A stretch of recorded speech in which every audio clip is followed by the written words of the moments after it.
ሰሜን ለንደን ደርቢ አርሰናል ከቶትናም ስፐርስ ያደረገውን ጨዋታ ሪሊ አርሰናል ማሸነፍ የሚገባው ቡድን ነበር እና በሜዳ ውስጥ ሁሉም ነገር የነበረው ቡድን ጎሎች የነበሩት በጨዋታ ፍጹም የበላይነት የወሰደ አርሰናል በመጀመሪያውም አጋማሽ ሆነ በሁለተኛው አጋማሽ ጨዋታን ዶሚኔት አድርጎ ለማሸነፍ ምንም አይነት እንከን የሌለው ቡድን ነበር። ዛሬ የሚኬል አርቴታ ቡድን ከቶማስ ፍራንካው እና በሰሜን ለንደን ደርቢ ሁልጊዜም ተፎካካሪያቸው ነው ተብሎ ከሚነሳው ቶተንሃም ስፐርስ ጋር ያደረጉት ጨዋታ እጅግ ባማረ መልኩ አርሰናል ጨዋታውን በፍጹም የበላይነት ማሸነፍ የቻለበት መርሃ ግብር ሆኗል እና ሪሊ አርሰናል ከ21 ዓመታት በኋላ እንግሊዝ ፕሪሚየር ሊግ ይገባዋል እንድንል የሚያደርጉን ምክንያቶች እንደ ዛሬ ያሉ የጨዋታ ምሽቶች ውጤቶች ይመስላሉ። ምክንያቱም ቡድኑ በሁሉም ነገር በጣም አስደናቂ የሆነ ፍጹም የበላይነት ውጤትን ያስመለከተበት ነበር እና እዚህ ጨዋታ ላይ አርሰናል ከሰሜን ለንደን ደርቢ የቶተንሃም ስፐርስ የቅርብ ጊዜ ውጤቶቹ ብቻ አይደሉም ምስክሮቹ የሚሆኑት። ባለፉት 21 ዓመታት አርሰናል የየትኛውም የለንደን ክለብን አሸንፈው ሊሆን ይችላል እና ደግሞም አሸንፏል። ከነዛ ሁሉ ውጤቶች እጅግ በጣም የላቀና ለአርሰናል ትርጉም የሚኖረው የጨዋታ ውጤት የሚሆነው ዛሬ አርሰናል በሜዳው ኤምሬትስ ከ21 ዓመታት በኋላ ለመጀመሪያ ጊዜ እንግሊዝ ፕሪሚየር ሊግ ለማንሳት ፍጹም እየተቃረበ የመጣው አርሰናል ያሳካው የሜዳ ላይ ውጤቱ ፍጹም ጣፋጭ ውጤት ከሚባሉት መካከል በቀዳሚነት የሚነሳ ነው። አርሰናል ከኢንተርናሽናል ብሬክ ከመመለሱ በፊት ለአርሰናል ደጋፊዎቹ ጋር ይነሳው የነበረው ጥያቄና ከኢንተርናሽናል ብሬክ በኋላ አርሰናል ጋር እየተመለከት ነው ያለው የቡድን ውጤት አሊያም ሜዳ ውስጥ እየተመለከት ነው ያለው ተጽዕኖ ፍጹም የተለያየ ነው እና በጣም ሊደነቅ የሚገባ የቡድን ግንባታ በሚኬል አርቴታ ቡድን ውስጥ ዛሬ ተመልክተናል። ምናልባት ይህንን ጨዋታ ላልተመለከቱ ሰዎች አርሰናል ምናልባት ጎል ሲያስቆጠር በጣም ማራኪ የሚባሉ ጎሎችን ቡድኑ አስቆጥሯል። ኤዜ ልዩነት የፈጠረበት ምሽት ነበር።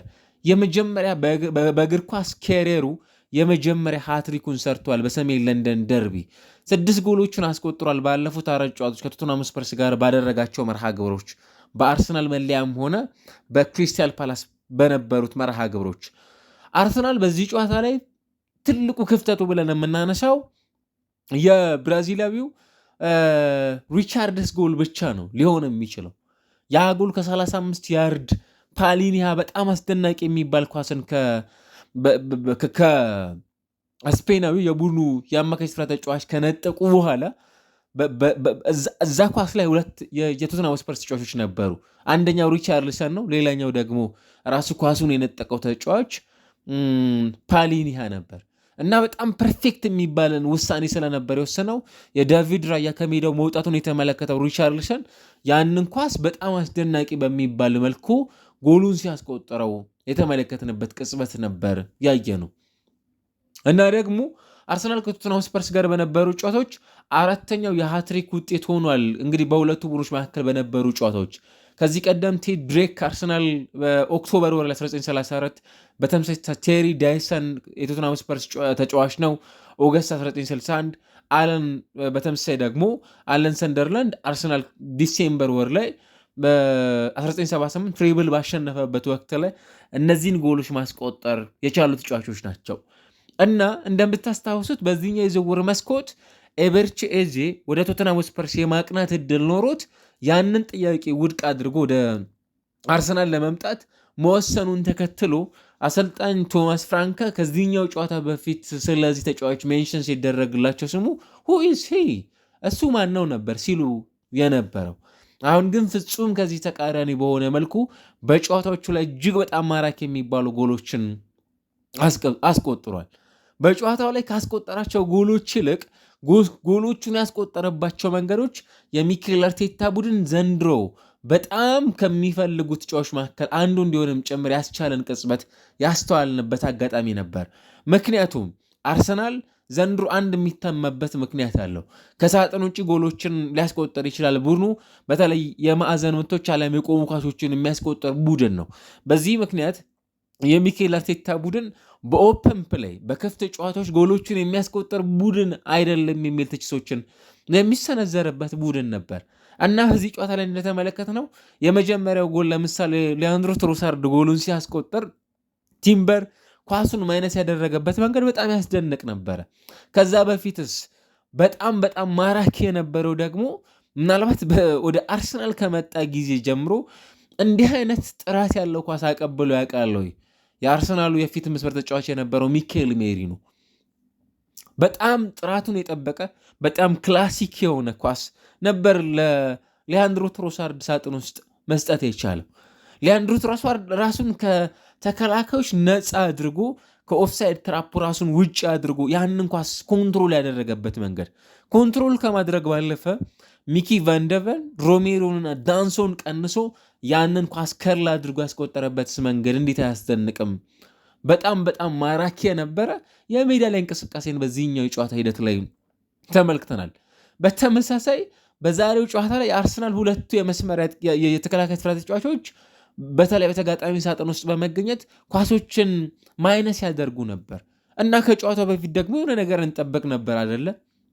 አርሰናል ዛሬ ሂንካፔ አሊያስ ደግሞ በጨዋታው ላይ ማንን የተከላካይ ከሁለቱ ሴንተር ባኮች ውስጥ አንዱ አድርጎ ወደ ሜዳ ሊገባ ይችላል የሚሉ ጥያቄዎች ነበሩን። ምንም ጥያቄ የለውም። በዚህ ጨዋታ ላይ ምናልባት ክሪስቲያን ሞስኬራን በቀዳሚነት የመጠቀም እድል ይኖራቸዋል የሚሉ ግምቶች ነበሩ። ከዛ ዙቤሜንዴና ድራይስ ምንም ጥያቄ የለውም የቡድኑ የፊት መስመር ተጫዋቾች ሆነው ይጀምራሉ። ነገር ግን አርሰናል ከጨዋታው በፊት ደግሞ የምንጠብቃቸው ነገሮች ነበሩ። ምናልባትም በቡድን ውስጥ እንደነ ማዱኬ ያሉ ተጫዋቾች ወደ ሜዳ መመለስ በጨዋታው ላይ የሚጀምሩባቸው እድሎች እንዲፈጠሩላቸው የሆነበት አጋጣሚ ስትመለከቱ፣ ከዛ ባለፈ ከጉዳት ነፃ የሆኑ ተጫዋቾቻቸው ምናልባት ማርቲኔሊ ወደ ጨዋታው ተጠባባቂነት መምጣት ችሎ ጨዋታውን የጀመረበትን መንገድ ስታዩ፣ ከዛ ባለፈ ደግሞ ዮከረሽ፣ ጋብርኤል ሄሱስ ሃቨርትዝ አሁንም ከጨዋታ ውጭ መሆናቸው፣ እንዲሁ ደግሞ የቡድኑ አምበል የሆነው ማርቲን ኦዴጋርድ ምንም እንኳን በጨዋታው ላይ መጀመር ባይችሉም ቡድናቸውን ለመደገፍ ተጠባባቂ ወንበር ላይ ሆነው መመልከት መቻላችን አርሰናል ቤት ውስጥ የሚጠበቁ ነገሮች ነበሩ። ነገር ግን አርሰናል የትኛውን ሴንተር ባክ ከዊሊያም ሳሊባ ጋር ሊያስጀምሩ ይችላል የሚሉ ጥያቄዎች ነበሩ እና ፔሮ ኢንካፔ ፐርፌክት ነበረ በጨዋታው ላይ በጣም በጣም ጥሩ ጊዜን አሳልፈዋል። አንድ ለመጀመሪያ ጊዜ በአርሰናል ቋሚ ስታርቲንግ ላይነፕ ላይ ሊያውም በጣም በትልቅ በሚባል የሰሜን ለንደን ደርቢ ጨዋታ ላይ ተሰልፎ በጨዋታው ላይ በነበሩት ቆይታዎች 48 ኳሶችን ነክቷል። አንድ በተጋጣሚ ሳጥን ውስጥ የነካ ኳስ ነበር። 5 ኳሶችን በተጋጣሚ ፋይናል ሰርዱ ላይ ፓስ ወይም ማቀበል የቻለ ተጫዋች ነበር። ዛሬ በተመለከትነው የጨዋታ ሂደት አንድ ታክል ወርዷል። 4 ኳሶችን ክሊር ማድረግ የቻለ ተጫዋች ነበር። ግን ኤክሰፕሽናል ማንሳት አለብን የኤቤርቼዜን ጉዳይ ነው። ይህ የ27 ዓመት ተጫዋች በአርሰናል ቤት ውስጥ ብዙ ህልሞች የነበሩት በአርሰናል አካዳሚ ውስጥ ፍጹም አይመጠንም ተብሎ ሪጀክት የተደረገ ወደ ቡድኑ ለመምጣት ብዙ ዋጋ የከፈለ ያንን ህልሙን ካሳካ በኋላ ከኢያን ራይት ጋር የነበረውን ቆይታን ስትመለከቱ እንደነ ቴሪ ኦንሪ ያስተላለፉለትን መልእክት ስትመለከቱ ለአርሰናል ምን አይነት መውደድ ተጫዋቹ ጋር እንዳለ በደንብ መረዳት እንችላለን። ዛሬ በጣም ቁልፍ የሚባሉ የቡድኑን የማሸነፊያ 3 ጎሎችን አስቆጥሯል እና በጣም በጣም አስደናቂ የሚባሉ ጎሎችን ነው በዚህኛው ጨዋታ ላይ ተጫዋች ማስቆጠር የቻለው። 6 ሙከራዎችን ነው በሜዳ ውስጥ በነበሩት ቆይታዎች ማድረግ የቻለው። በጣም ፐርፌክት የነበረው ግን 3ቱም ጎሎች ሲቆጠሩ የ3ቱም ኳሶች መነሻ ምናልባት ከግራው መስመር ላይ የተነሱበት ከሳጥን ውስጥ ማለት ነው። ያንን የተመለከትንበት ነበር። ኤክስጂዎቹ 0.59 ብቻ ናቸው በዛሬው ጨዋታ ላይ የተመለከት ነው። ከዛ ውስጥ ኤክስጂ በአጠቃላይ የነበሩት ደግሞ ወደ 1.61 አካባቢ የሚጠጉ ናቸው እና በሜዳ ውስጥ ከነበሩት ቆይታዎች አንጻር ከተመለከትን ብዙ ኳሶችን በተጋጣሚ ሳጥን ውስጥ የመንካትን እድል ካገኙ የአርሰናል የፊት መስመር ተጫዋቾች ውስጥ አንዱ ነው። ነገር ግን ካገኛቸው ኳሶች ውስጥ ግማሽ ያሉ ነው ኦልሞስት ለግማሽ የሚጠጉትን ያህል ወደ ጎልነት መቀየር የቻለም ጭምር ተጫዋች በመሆን በዛሬው የሜዳ ላይ ቆይታው አሳልፏል። ይሄ ለሚኬል አርቴታ በእንግሊዝ ፕሪሚየር ሊግ የሚኖራቸውን የነጥብ ልዩነት ከተከታያቸው ቼልሲ ጋር የ6 ነጥቦችን ያህል ከፍ እንዲልም ጭምር ያግዛቸዋል እና በጣም አስደናቂ ሆነው ይሄኛው የ13ኛ ሳምንት የሊጉ መርሃ ግብር የ12ኛ ሳምንት የሊጉ መርሃ ግብሮች ሲከናወኑ አርሰናል ከተከታዮቹ ጋር ያለው ነው የነጥብ ልዩነት ቢያንስ 2 ከዛ በላይ የሆኑ የጨዋታ ብልጫዎችም ጭምር እንዲኖረው የሚያስችል ውጤትን አስመዝግቦ ነው የሊጉን ማምራት ውጤት እያስመለከተን የሚገኘው እና ቡድኑ የምርም የሚገባውን የጎል ማስቆጠር ማሽን የሆኑ ተጫዋቾችን በስብስብ ውስጥ ይዟል እና ደግሞ የዛሬው ጨዋታ ላይ በብዙ ምክንያቶች ይሄኛው ቡድን እንዲያሸነፈም ጭምር ትክክለኛ ምክንያቶችን የምናነሳለት ቡድን ነበር ዛሬ ያየ ነው። ከ1978 በኋላ ቅድም ካነሳ ነው ከአለን ሰንደርላንድ በኋላ የመጀመሪያው አርሰናል ተጫዋች ሆኗል እንግዲህ ሃትሪክ መስራት የቻለ ኤቤርቼዜ በዚህኛው የአርሰናል ጨዋታ ላይ እና ደግሞ በጣም ብዙ ትሪኮች የነበሩ ጨዋታ ነው። አርሰናል ቅድም እንዳነሳ ነው የሆኑ ስጋቶች ነበሩ በቡድኑ በኩል ጨዋታውን የማያሸነፈባቸው አማራጮች። ቶማስ ፍራንክ ይህንን ጨዋታን በተመለከተ በቆመ ኳስ ዘንድሮ 2 ጎሎች ብቻ የተቆጠሩበት የፕሪሚየር ሊጉ ቤስቱ ዲፌንስ ነው። በአንጻራዊነት በቆመ ኳስ ብዙ ጎል የሚያስቆጠረው የአርሰናልን ቡድን የተመለከትንበት የውድድር ዓመት ነው እና ከዚህ መነሻ በመጀመሪያው አጋማሽ ተመለክታችሁ ከነበረ የቡካዮ ሳካ 2 በጣም ቁልፍ የሚባሉ ኳሶች ብቻ ነበሩ በጨዋታው ላይ ተጽዕኖ የመፍጠር እድላቸው በጣም ከፍተኛ ሆኖ የተመለከትናቸው ከጎሎቹ ባሻገር። ምንም እንኳን አርሰናል በመጀመሪያው አጋማሽ 2 ጎሎቹን አስቆጥሮ መውጣት የቻለ ቡድን ሆኖ ብንመለከተውም ነገር ግን ከዛ የተሻለ ማድረግ የሚችልበት በጣም የተሻለ አቅም መፍጠር ችሏል ማለት አንችልም። በመጀመሪያው አጋማሽ ግልጽ ነው 2 በጣም ቁልፍ የሚባሉ ጎሎችን አስቆጥሯል። ይበልጥ ግን የቆሙ ኳሶችን በተለይ ቪካሪዮ እነዚህን ኳሶች ማዳን የቻለበትን መንገድ ደግሞ በጣም ያስደንቅ ነበር። በመጀመሪያው አጋማሽ በተመለከተ የእነዚህ የሁለቱ ቡድኖች ጨዋታ ላይ የሜዳ ላይ እንቅስቃሴ ማለት ነው እና አንድ በጣም የሚያስገርመው ለሚኬል አርቴታ ቡድን ይሄኛው ውጤት በጣም ቁልፍ የነበረ ሚና ነው። በጣም ቁልፍ የነበረ ሲቲ ነጥብ ጥሎ ነው ወደዚህ ጨዋታ የመጣው ወደዚህኛው ሳምንት መርሃ ግብር ወደሚቀጥለው ሳምንት መርሃ ግብር የሚያቀነው። ሊቨርፑል በተመሳሳይ 2 ቡድኖች ሽንፈቶችን አስተናግዷል። አርሰናል በዚህ ጨዋታ ላይ እስከ 93ኛው ደቂቃ በነበሩት ቆይታዎች 17 ሙከራዎችን በተጋጣሚ ሳጥን ውስጥ አድርጓል እና ኤዜ በጨዋታው መጀመር ሁለተኛው አጋማሽ ላይ የሰራቸው ትሪኮች ፍጹም ያስደንቁ ነበር። 41ኛው 46ኛው 76ኛው ደቂቃ ላይ ምናልባት አትሪኮችን ለመስራት በጨዋታው ላይ ያስፈለጉት ደቂቃዎች 35 ደቂቃዎችን ብቻ ነበር። በእነዚህ ደቂቃዎች ውስጥ አርሰናልና ኤቤርቼዜ 3 ጎሎችን ማስቆጠር የሚችሉባቸውን የግብ ዕድሎችን ከመፍጠር ባሻገር እነዛን አድርገዋል። በሜዳ ውስጥ በተመለከትነው እንቅስቃሴ እና ለአሰልጣኝ ሚኬል አርቴታ በዚህ ውድድር ዓመት ምናልባትም በጨዋታ ፍጹም የበላይነት ወስደው ጨዋታዎቻቸውን ካሸነፉባቸው የሊጉ መርሃ ግብሮች ውስጥ በቀዳሚነት ከሚነሱት መካከል አንዱ የሚሆንበት እድሉ በጣም ሰፊ ነው እና ቡድኑ እንደ ቡድን በተመለከትነው የዚህኛው የሊጉ መርሃ ግብር ውጤት ፍጹም አስደናቂ ከሚባሉ የጨዋታ ውጤቶች ውስጥ አንዱ ነበር። አርሰናል ከቶተንሃም ጋር በነበረው የመጀመሪያው አጋማሽ እንቅስቃሴ ኤቤርቼዜ ከፍተኛውን ሬት ያገኘው የሁስኮርድ.ኮም አንድ ስታቲስቲክስ የሚያሳየው 8.2 ሬት ያገኘው ተጫዋች ነበር። ከዛ ሊያንድሮ ትሮሳርድ፣ ዴክላን ራይስ፣ ሚካኤል ሜሪኖ፣ ቡካዮ ሳካ እንደምታስታውሱ ሊያንድሮ ትራስፎርድ የመጀመሪያውን ጎል ከማስቆጠሩ በፊት በጨዋታው ላይ ምናልባት ጥፋት ተሰርቶበት ስለነበረ በሜዳ ውስጥ የመቆየት እድሉ እጅግ በጣም ጠባብ ስለነበረ ከሜዳ የመውጣት እድል ነበረው። ነገር ግን ያ ከመሆን ታድጓቸው ቡድኑ ጨዋታውን እንዲያሸንፈም ጭምር የሚያስችል የመጀመሪያውን ጎል እንዲያስቆጥር ትልቁን ስራ መስራት የቻለ ተጫዋች ነበር እና በዚህኛው ጨዋታ ላይ አእምሯችን ላይ የሚቀሩ ብዙ ትሪኮችን የተመለከትንበት ነበር። ቅድም ያነሳ ነው አርሰናል በኤዜ ልዩነት ፈጣሪነት ጨዋታው ላይ ዶሚኔት ያደረገበት መንገድ የሪቻርልሰን በጣም ማራኪ የሚባልን ጎል የተመለከትንበት የጨዋታ ሂደት እና በጣም አስደናቂ የሚባል የሜዳ ላይ እንቅስቃሴን የተመለከትንበት የቡድን ግንባታ አሊያም የቡድን ውህደት የነበረውን የሚኬል አርቴታን ቡድን በዚህ ጨዋታው ላይ ተመልክተናል እና ለምንድን ነው አርሰናል ለዋንጫ በትክክል ማጨታችን ተገቢ እንደሆነ የሚሰማን? በጣም በትልቁ መነሳት ያለበት እንዲህ አይነት የምሽት ውጤቶቹ ይመስሉኛል። አርሰናል አንዱ በቅርብ ጊዜ ግን እዚህ ቡድን ጋር ተለምዷል ብለን የምንለው እኔ ቡድኑን በተመለከተ የሚኬል አርቴታን ቡድን በተመለከተ ተጫዋቾችን በጉዳት በሚያጣበት ወቅት ላይ የዛን ያህል በጣም በጭንቀት ውስጥ ሆኖ የሊጉ መርሃ ግብሮች ለማከናወን የሚገደድ ቡድን አይደለም በፍጹም። አርሰናል ቤት ውስጥ የትኛውም ተጫዋች ይጎዳ በዚህ ሰዓት ላይ ምናልባት በጣም በትልቁ የምናነሳው ከዳቪድ ራያ ውጪ ያሉት የአርሰናል ተጫዋቾች በዚህ ሰዓት ላይ ጉዳት ቢያስተናግዱ የትኛውም ተጫዋች ከተጠባባቂ ወንበር ላይ ተነስቶ እነዛን ተጫዋች መተካት የሚችል የቡድን ጥልቀት፣ የቡድን ስፋት፣ የቡድን ጥራት ያለው ቡድን ነው ከዳቪድ ራያ ውጪ። በቃ ዳቪድ ራያ የሊጉ በጣም ቤስት ከሚባሉ ጎልኪፐሮች መካከል አንዱ ነው። ኬፓ አሪዛባላጋ ተጠባባቂ ወንበር ላይ ያለ ግን ይታወቃል። የኬፓ ቆይታዎች በቼልሲም ሆነ በበርንሞዝ የነበሩት ቆይታዎች አሊያም በውሸቱል በሪያል ማድሪድ በነበሩ ቆይታዎች ውስጥ ለዚህ ቦታ በጣም ዲዘርቭ ያደርጋል የምንለው ግብ ጠባቂ አይደለም። ከዛ ባሻገር ግን አርሰናል ተጫዋቾቹን ባጣበት ወቅት ላይ ምናልባት ቡድኑን ስትመለከቱ በጣም የሚገባውን ውጤት ማምጣት የሚችሉ ተጫዋቾች አሉት። አርሰናል ባለፉት 4 ጨዋታዎች በለንደን ደርቢ ከነበሩት መርሃ ግብሮች 4ቱንም አሸንፏል።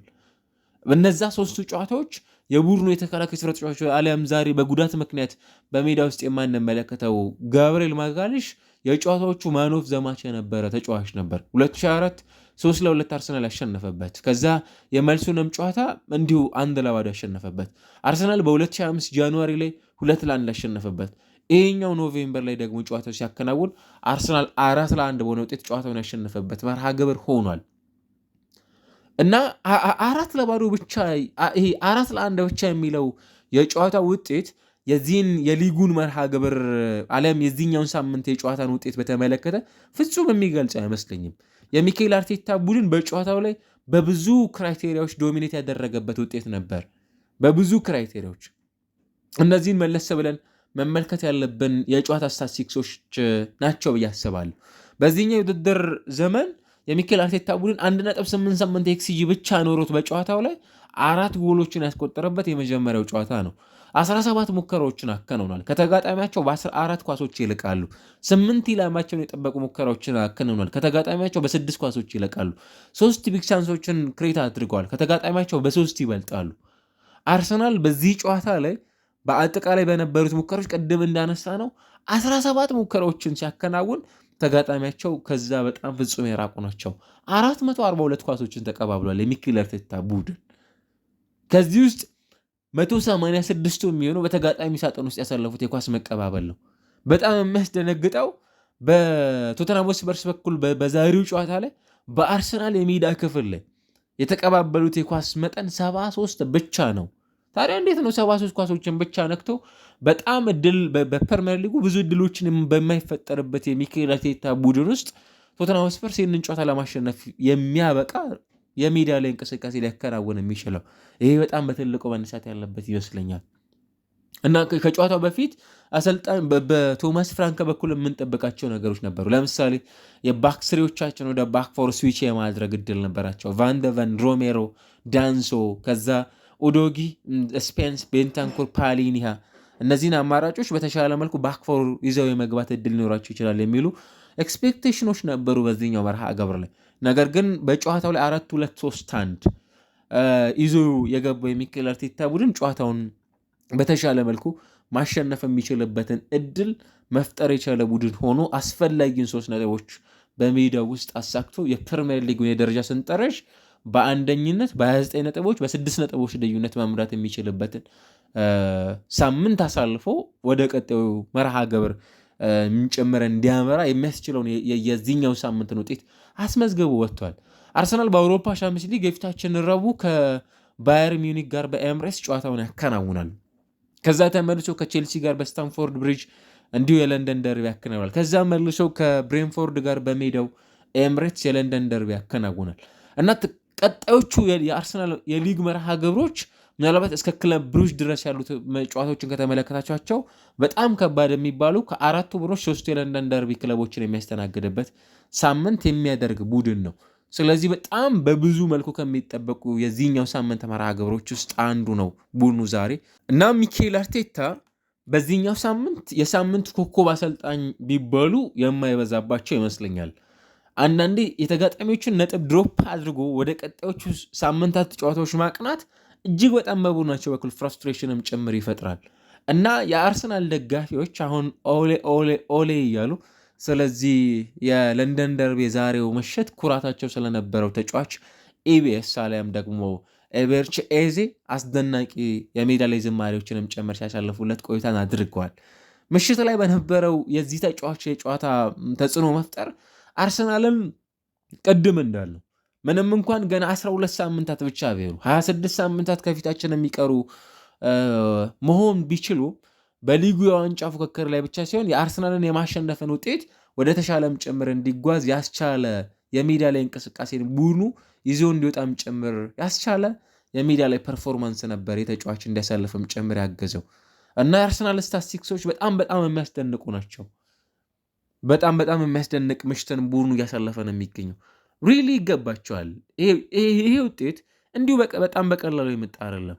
በጣም በቀላሉ የመጣ ውጤት አይደለም። የሚኬል አርቴታ ቡድን ብዙ በመልፋት ውስጥ፣ ብዙ በመጣር ውስጥ፣ ብዙ እንቅልፍ አልባ ሌሊቶችን በማሳለፍ ውስጥ ያመጣው የቡድን ውጤት ነው። ባለፉት 15 ውድድሮች አርሰናል አንድም ሽንፈት አላስተናገደም። ባለፉት 15 ጨዋታዎች በሁሉም ውድድሮች 13ቱን አሸንፈዋል፣ በሁለቱ አቻ ወጥቷል። ምንም ጨዋታ ሽንፈትን አላስተናገደም ይሄ ቡድን። በጣም በጣም በጣም ጥሩ ትልቅ ውጤት ነው ማለት ነው የሚኬል አርቴታ ቡድን ዛሬ ያከናወነው። ይሄ ብቻ አይደለም። እዚህ ጨዋታ ላይ ቀደም ሲል እንዳነሳ ነው ሁሉ የሚኬል አርቴታ ቡድን አንዱ ትልቁ ጉዳይ የሚሆነው ለትላልቅ ጨዋታዎች የቡድኑ መዘጋጀት፣ የቡድኑ የስነ ልቦና የበላይነትም ጭምር በጣም የሚያስደንቅ ይመስለኛል። ተጫዋቾችን ሚስ ባደረገበት ቅጽበት ስለነዛ ተጫዋቾች ብዙ ከማውራት ይልቅ ተጫዋቾቻቸውን እንዴት በሌሎች ተጫዋቾች መተካት እንደሚችሉም ጭምር ፍጹም በደንብ ተረድቶ ያንን ተግባራዊ ከሚያደርጉ የፕሪሚየር ሊግ ቡድኖች ውስጥ አንዱ ነው ማለት እንችላለን።